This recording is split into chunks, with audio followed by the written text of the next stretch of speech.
fashion I'm really doing to show you how to make slime, but I already made it. So I'm gonna just give you the ingredients because I'm so in a rush to make it. So be right back. So now we gotta leave. So in this, so when you make it, your slime should be like this. Then it should be easy to come off. See, like this.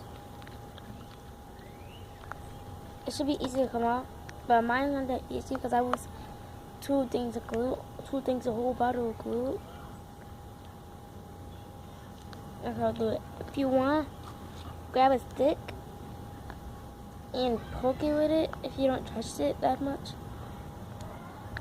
But everybody trusts slime because I know. So it was 2 meters. So it was a little bit of laundry soap if you using these. I made a big thing of slime because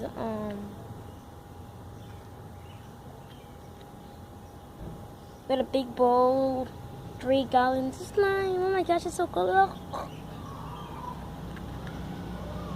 Okay, so hope y'all enjoy it. I'm so sorry I didn't get to make it. My next video will.